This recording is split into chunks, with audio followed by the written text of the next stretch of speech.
자, 오늘은 일과 에너지에 대해서 공부하도록 하겠습니다.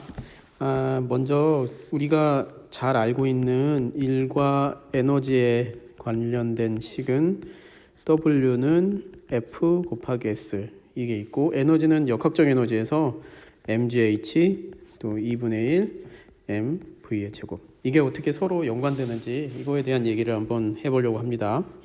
먼저 질량이 이렇게 있는 어떤 물체에 이쪽 방향으로 힘을 작용해서 자 이만큼 S만큼 옮겼을 때 우리가 하는 일은 W는 F 곱하기 S 이렇게 얘기하는데, 얘는 벡터란 말이에요. 그죠? F가 힘이니까 벡터예요. 그리고 S도 변위이기 때문에 벡터예요. 요럴 때 요 조그만한 그 벡터하고 벡터를 곱하면 여기는 스칼라가 돼요. 그러니까 일은 어떤 방향이나 이런 거를 가지고 있지 않기 때문에, 방향이 없기 때문에 얘는 스칼라 양이 됩니다.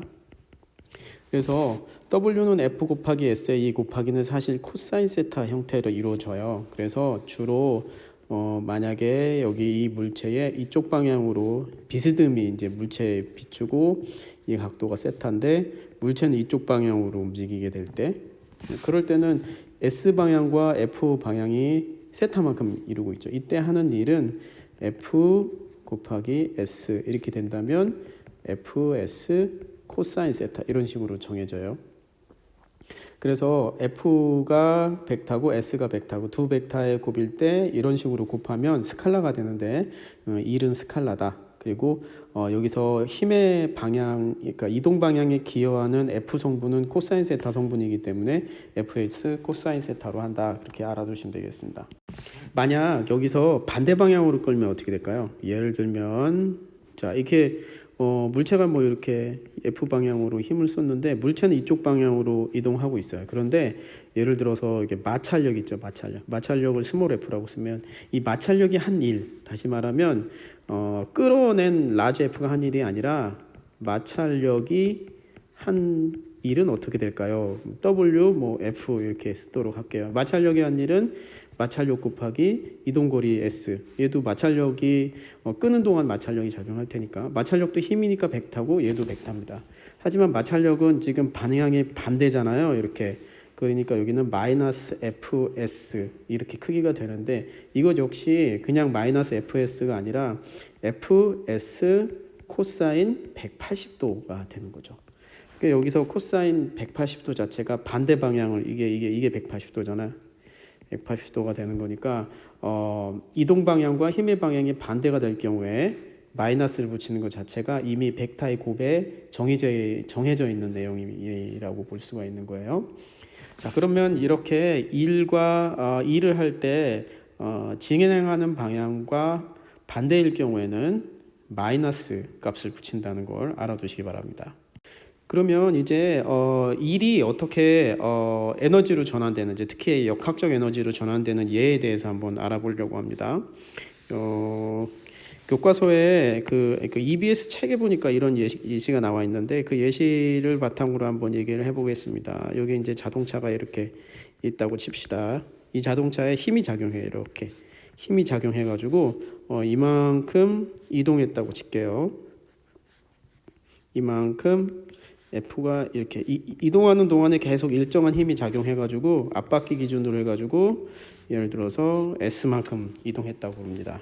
그리고 여기에는 빨간색으로 쓸까요? 처음에는 속력이 V0였는데 나중 속력은 V가 됐어요. 속력이 증가했겠죠? 이동하는 방향으로 힘을 계속 가했으니까. 이럴 경우에 W는 F 곱하기 S가 돼요. 그죠? 그런데 이 밀어주는 것에 의해 운동 에너지가 증가했죠. 운동 에너지가 증가했다고 볼 수 있어요. 운동 에너지가 변화했으니까 운동 에너지 변화량은 2분의 1 곱하기 mv의 제곱 마이너스 2분의 1 mv 제로의 제곱 이렇게 되겠죠. 우리는 여기서 이렇게 정의할 수 있어요. 해준 일의 양이 운동 에너지 증가하는 데 쓰였다. 그래서 이제 W는 델타 EK 이런 식으로 일이 운동 에너지 증가로 쓰인다라고 하는 것을 알 수가 있습니다. 운동 에너지뿐만 아니라 위치 에너지를 증가하는 데도 일이 관여하겠죠. 역학적 에너지 모두 다 관여할 테니까. 자, 여기에 이렇게 엘리베이터 같은 게 있다고 칩시다. 그리고 엘리베이터가 이렇게 두 개. 여기서부터 여기까지 높이 차이가 예를 들어서 h 이렇게 할게요. 질량은 뭐 m이라고 놔야 되겠죠? 질량은 m. 얘를 이렇게 들어 올리는 거예요. 이렇게 계속 들어 올려 가지고 같은 속력으로 들어 올립니다. 보통 그 E를 정의할 때는 등속 운동을 하는 것을 기본적인 정의로 하고 얘기를 해요. 자, 그러면은 바닥에서 위로 방향을 표시를 해보겠습니다. 바닥에서 위로 들어 올릴 때 드는 일이 얼마인지부터 알아보도록 할게요. W는 F 곱하기 H 이렇게 되겠죠? 그렇죠. 근데 이 F는 얼마라고 그랬냐면은 아까 얘기했다시피 얘가 이쪽으로 들어 올리려면 등속 운동을 해야 되겠잖아요. 아까 등속 운동 한다 그랬잖아요. 그러면은 이 물체를 등속 운동하기 위해서는 위쪽 방향으로 얼마만큼의 힘이 필요하냐면은 아래쪽 방향으로 당기는 중력만큼의 힘이 들어가야 돼요. 그래서 이 두 개의 힘이 같아야지 등속 운동 하겠죠. 그러니까 위에서 당기는 이 힘도 mg가 되는 거예요. 이 F도 mg가 되는 거죠. 그래서 여기 F가 mg가 되고 h가 돼가지고 mgh가 되겠죠. 이게 위치 에너지의 변화가 되는 거죠. 포텐셜 에너지, 위치 에너지 변화가 되는 거고 이건 역시 mg의 뭐 h2-h1인데 여기서는 그냥 mgh로 그냥 쓰게 되는 거죠. 이런 식으로 여기서는 해준 일의 양이 위치 에너지의 증가로 쓰이게 되고 여기 W는 델타 EP 이런 식으로 되는 거죠. 이렇게 일을 해준다는 것은 물체의 역학적 에너지를 증가시켜주는 경우가 있습니다. 마찬가지로 여기서도 예를 들면 이 사람이 들어 올린다면 사람이 한 일이 있을 수 있잖아요. 그런데 여기서도 중력이 한 일은 또 달라요. 예를 들면 이렇게 또 한번 얘기해 보죠. 중력이 한 일, 예를 들어 중력 G, WG 한 일은 아래 방향으로 당기는 힘이죠. 중력이 한 일, 이게 중력이잖아요, 그죠? 이게 중력이니까 중력이 한 일은 어떻게 쓸 수 있냐면은 mg 역시 이제 g가 이제 중력과 속도니까 아래 방향에 벡터 표시를 할게요. 그리고 h 이렇게 쓸 수 있어요. 근데 h도 역시 이걸 변위로 친다면 벡터로 쓸 수가 있죠. 근데 중력이라고 하는 것은 지금 아래 방향으로 작용하고 있죠. 그렇죠. 아래 방향으로 작용하고 있기 때문에 이거는 mg의 h 코사인 180도라고 이동하는 방향과 힘의 방향이 반대인 거죠. 이동하는 방향은 윗방향으로 이동하고 있는데 힘의 방향은 아래 방향이잖아요. 그러니까 둘 사이에 180도 정도의 차이가 난다라는 걸 볼 수가 있죠. 그래서 이거는 마이너스 mg의 h, 즉 중력이 한 일은 마이너스가 붙어요. 왜냐하면 운동 방향하고 반대의 방향으로 움직이기 때문이죠. 그래서 여기서도 보면 여기 코사인 마이너스 역시 마찰력이 한 일과 중력이 한 일은 운동 방향과 힘 방향이 반대이기 때문에 둘 다 마이너스 값을 가지게 된다. 이거를 알고 있어야 되겠습니다. 두 번째로는 2차원에서 역학적 에너지 한번 볼게요. 그 전까지는 1차원에서 봤잖아요. 그럼 2차원에서 역학적 에너지에 대해서 얘기를 해볼게요. 그럼 뭐 다른 거 다 빼고 포물선 운동 하나만 보면 다 해결이 되니까 2차원에서 역학적 에너지 보도록 할게요. 이렇게 포물선 운동을 한다고 칩시다.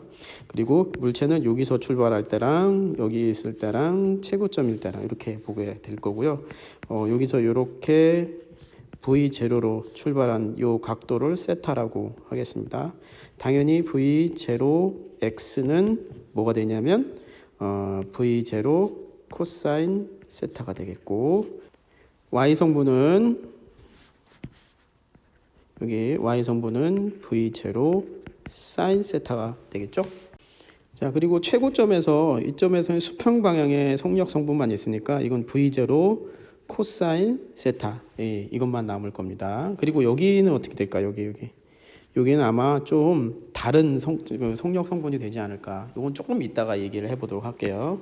그럼 바닥에서의 역학적 에너지는 얼마인지 볼게요. 바닥에서의 역학적 에너지는 운동 에너지밖에 없으니까 2분의 1 곱하기 질량 곱하기 운동 에너지인데 운동 에너지가 두 개가 있죠. V0 제곱 사인 제곱 세타 하고 Y 성분인 V0의 제곱 코사인 제곱 세타, 이 두 개의 성분이 있는 거죠. 자, 그럼 위에는 어떻게 될까요? 맨 위에 같은 경우에는 운동 에너지는 뭐가 있냐면 2분의 1 곱하기 질량 곱하기 코사인 제곱 세타가 있겠죠. V0 코사인 세타의 제곱 더하기 위치 에너지가 있죠. mg에 요거 높이를 h라고 하면 h 이렇게 되겠죠. 자, 그럼 중간은 어떻게 될까? 이 부분 말하는 거죠. 이 부분. 이 부분을 알기 위해서는 위치 에너지랑 운동 에너지랑 둘 다 있잖아요. 그러면 여기서 속력 성분하고 사실 높이 성분을 좀 알아야 돼요. 그럼 먼저 우리 이제 빨간색으로 한번 해볼까요? 속력 성분을 좀 알아볼까요? 자, 수평 속력 같은 경우에는 Vx 같은 경우에는 V0 코사인 세타로 항상 일정해요. 그럼 Vy는 얼마일까요? 속력 Vy는 우리 금방 그 공식으로 알고 있어요. 얼마냐면 V0 마이너스 GT 이렇게 하면은 VY 성분이 되겠죠. 요거는 금방 알 수 있는 내용이고, 그럼 H는 얼마일까? H 높이는 어떻게 구했냐면은 V0 T 마이너스 2분의 1 GT라고 그랬죠. 근데 Y 성분이니까 V0 사인 세타 V0t 마이너스 2분의 1 g t의 제곱 이렇게 되겠죠. 그렇죠? 그러면은 이 두 번째 식에 대한 해답을 쓸 수 있어요. 두 번째 식에 대한 거. 이거 좀 구분하기 위해서 빨간색으로 한번 써볼게요. 자, 그러면 어떻게 쓸 수 있냐면 2분의 1 곱하기 운동 에너지니까 질량 곱하기 x 성분부터 먼저 제곱을 할게요. V0 제곱 코사인 제곱 세타 더하기 그다음에 y 성분은 V0 y가 얼마냐면 V0 사인 세타죠. 그죠? V0 사인 세타 마이너스 GT의 전체 제곱. 그렇죠? 요거 제곱, 요거 제곱. 요거 이게 이제 운동 에너지고 위치 에너지 같은 경우에는 mg에다가 h는 얼마였냐면은 이거 쓰면 되는 거죠. V0 사인 세타 t 마이너스 2분의 1 GT의 제곱. 이렇게 쓰면 되겠죠. 그러니까 이 세 개의 값이 같다라고 하고 문제를 풀면 되겠습니다. 이게 이제 2차원에서 역학적 에너지인데 이거 꽤 길잖아요. 그러니까 이거를 그대로 아마 문제를 내서 풀거나 하는 그런 문제들은 별로 안 나오고 이 부분을 물어보는 문제들이 주로 나옵니다. 그러니까 너무 긴장하지 마시고 들으시면 되겠어요. 자, 이제 세 번째는 진자 운동에 대해서 공부를 해볼게요. 진자 운동은 고등학교에서 잘 안 배우긴 했는데 여기에서 아마 처음 이게 제대로 된 그런 식을 처음 배우게 될 겁니다. 진자 운동 이런 식으로 왔다 갔다 하는 이렇게 그 놀이공원의 바이킹처럼 생겨 있는 그런 걸 말하죠. 진자 운동에서 요 각도를 세타라고 하고, 그죠? 그리고 여기 보면 요 길이를 L이라고 하겠습니다. 여기도 물론 이제 L이겠죠. 그리고 여기 이렇게 해서 이제 위치 에너지와 운동 에너지를 구해야 되기 때문에 이 높이를 구할 필요가 있겠죠. 높이를 h라고 하고, 그러면은 이 높이가 h이기 때문에 여기서부터 여기까지는 자, 그러면 이제 여기서 역학적 에너지에 대해서 알아볼까요? 이 바닥에서 역학적 에너지는 2분의 1 곱하기 질량, 여기 질량이 m이라고 하면 곱하기 v의 제곱인데, 요게 v가 여기서 최고 속력이잖아요. 그래서 여기서 뭐 max라고 붙이기도 하고 vm이라고 붙이기도 합니다. 요즘 vm이라고 할게요. 그리고 이 위치에서는, 즉 최고점의 위치 여기에서는 위치 에너지가 최고가 되죠. 그래서 mg의 h인데 그 h가 어떻게 쓸 수 있냐면 L-L 코사인 세타 이렇게 쓸 수 있겠죠. 이거 그냥 간단하게 쓰면 mg의 L의 1 코사인 세타 이렇게 쓸 수 있습니다. 역학적 에너지 보존에 의해서 두 값이 같죠. 그러면은 여기다 이렇게 쓸 수 있죠. 2분의 1 곱하기 mv의 max의 제곱은 mg의 l의 1 코사인 세타. 우리가 최고 속력을 알고 싶다라고 할 때는 최고 속력을 요거 정리를 하면 되죠. m 먼저 지운 다음에 v max의 제곱은 2gl의 1 코사인 세타가 되고 v max는 루트 2gl의 1 코사인 세타. 뭐 이렇게 이건 간단한 문제가 되겠죠. 문제는 이 진자 운동에서 주기를 구하는 문제가 주로 나옵니다. 주기. 근데 이 주기를 구하는 문제가 대학에서는 미분방정식을 풀면 이렇게 주기를 구하는 게 나오는데 우리는 미분방정식을 풀 필요가 없잖아요. 그래서 주기 공식 그냥 외우기만 하면 돼요. 2파이 루트 g분의 L 이런 식으로. 여기 이제 먼저 결론을 얘기하자면 이 주기는 얼마나 왔다 갔다 하는 그런 걸 말하는 거잖아. 1초 이렇게 한 번 왔다 갔다 하는데 걸리는 시간. 여기서 출발했을 때 이렇게 한 번 왔다 갔다 걸리는 시간. 사실 이게 빠르면 짧겠죠. 그러니까 바이킹 같은 경우에 이게 왔다 갔다 빨리 하면은 재밌는 거고 천천히 하면 이제 재미가 없는 그런 상황이라고 생각해 보면 바이킹의 주기가 빠를수록 재밌다. 그럼 바이킹의 주기에 영향을 주는 것은 무엇일까? 여기 보면은 영향을 주는 게 중력과 속도하고 실의 길이. 그러니까 매단 부분부터 이 물체까지 길이. 이것만 영향을 주는 거예요. 바이킹이 얼마나 무거운가는 전혀 영향을 주지 않죠. 그래서 여기 중요한 것은 그겁니다. 질량에 무관하다. 주기는 질량에 무관하다. 얼마나 큰 물체를 매달든 간에 질량에 관계없이 실의 길이하고 중력에 의해만 결정이 된다. 그런 얘기라고 볼 수가 있습니다. 요 내용들은 그 교과서나 이런 데를 보면 요 주기를 구하는 방법들이 좀 나오는데 선생님 볼 때는 별로 의미가 없어요. 이게 미분방정식 풀어가지고 푸는 과정도 제대로 안 나오고 그냥 가정을 해서 나오니까 요 정도만 알면 좋을 것 같고 각속도에 대한 내용들이 좀 나오기 때문에 정리를 해주면 실제로 오메가의 제곱이 L분의 G라고 하는 게 미분방정식의 해예요. 해. 얘를 얻기 위해서 미분방정식을 푸는 거야. 그렇기 때문에 오메가는 알다시피 우리는 T분의 2파이라고 지난번에 배웠어요. 그러니까 주기는 어떻게 할 수 있냐면은 오메가 분의 2파이가 되는 거지. 그렇죠?